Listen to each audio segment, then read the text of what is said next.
Just gone 5. Be a bit of work commuters around in a minute. We're alright though. We're alright. We're all good. Just gonna like drizzle down Cheddar Gorge. So yeah, Indy Pac 18. I've done a few videos. Mainly of my concern of like visibility and lights and things, you know. Not everyone's like, you know, up on it, are they? I know, and I've seen Jesse's video as well. It was good. So this isn't about like, could I do Indy Pac, or I think it's one of them like, I suppose it's loosely a race. It's still a race against other people, isn't it? But it's not a race as like you would know it. Like it's not like a best time as such for a triathlon or a crit or the Tour de France type stuff. You know, it's a very slow-paced race, if that makes sense, because it is. You can't really smash something like that out unless your name's Christoph or Mike Hall. Those guys were amazing, weren't they? Weren't they amazing? If I entered it, I don't know. I'd definitely not be talking too much about it. I'd just kind of turn up on that start line, turn my pedals around, I suppose. You've got to be so prepared for something like that. I think you should be really beware of like who can sleep the less. That's a very irresponsible way of looking at it.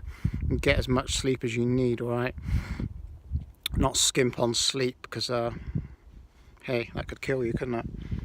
A lot of yapping going on online. Abdullah, for someone that's like not really got a huge background in cycling, he's definitely pumping out some big rides. But is it good enough to do something like Indy Pac? Predictions, I don't know. Maybe it'd start out too hard, go for too big a distance on the first day or two, then kind of blow up a little bit. Or maybe he'll like almost get over, or get to halfway and get over halfway and people think he's doing alright, and then he'll suddenly blow up, alright? It's a long way, man, it's a long way, isn't it? Joseph Kendrick, he's a good kid, isn't he? But again, I've seen you saying stuff online, Joe. You want to keep your mouth shut, man. Just turn up and do it. I mean,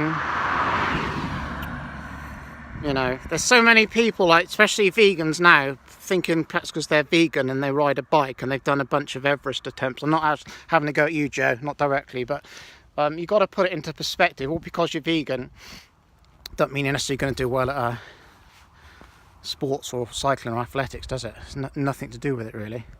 You know, ethics isn't going to help you when you're cycling across from Fremantle to the Sydney Opera House, all right?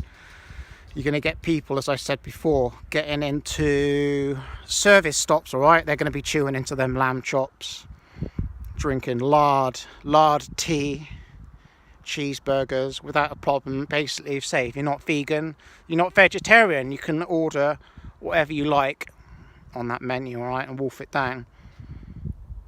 It's funny actually, because I'm being serious, people. I'm just saying, like, you know, it's going to be damn hard, all right? And Harley was on a live feed on YouTube. I think it's a couple of weeks ago now, and I asked him, right, the question was, and he didn't really answer it. I mean, the question was, if you turn into a service stop and there was, say, one pizza left, you know, it's one of those service stations that does pizzas, burgers, but say at like 6 p.m. they turn all the ovens off and stuff. They got one pie left, all right, deep pan or whatever it is, cheese, veggies. You know, what are you going to do, you know? Harley said he'd rip the cheese off and just eat the base. Right, okay, maybe you could. If it was me and I was craving it, right, and I know it could be detrimental to like my, you know, at the end of the day, look, right, you could argue the fact whether you're vegan or not, right, that your body's not going to run as efficient maybe if you're eating loads of meat and loads of dairy, but it can act as fuel and serve a purpose, can't it, right, and something like that, you know. Like for me personally, if I needed to get the calories in to eat something, I'd probably just go for it, all right? Just being honest with that, you got to do what you got to do. Like, if that's all there was, and you can't like just like munch, say, some crisps and a load of Sprite, it's not really going to cut the mustard, is it, right?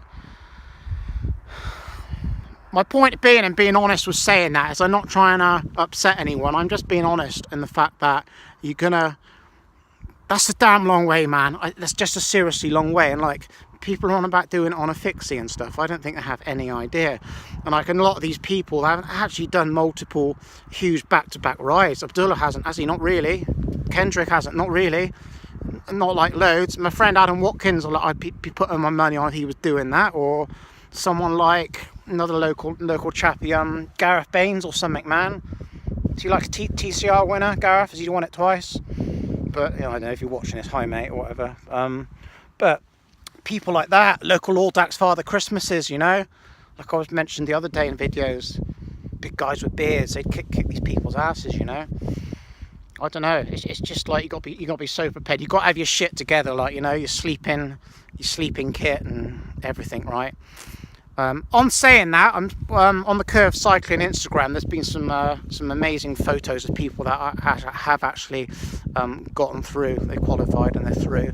Some really nice people that have got some really big like rides under their belts, big backgrounds in cycle touring and cycling across America and stuff. Big variety of ages. It's absolutely great to see. Best of luck and safe riding to you all. Okay, that is such a big task though. You know, I don't know. I mean, I'd have to really consider thinking something like that. It can be like a dream, can't it, to be able to, you know. But it's one thing to shoot your mouth off and just go over there and think like, you know, envisioning yourself that you're going to get from Fremantle to Sydney easy. I don't think so. I don't think that some of these people have actually no idea. And I don't mean that nasty. You've got to put it into perspective, haven't you? All right. Just sort of I thought I'd share that. There might be a bunch of more of these. You're going to need some of that. Plenty of lightage. Yeah, I don't know, man. Turn up and have fun, eh? It's like you're going to be needing chicken legs, like really nice breasts, like, you know, fried in loads of oil. Macca's, there's Macca's down here, look. To inspire you. Let's get this started, look. Macca's, you're going to be needing some Macca's. Macca's smoothies and stuff. Macca's milkshakes. With like extra lard and stuff. Loads of beef fat. Double cheese with double cheese, double meat, double ketchup, double everything. Just double it up and you'll be fine. Lamb chops for the win.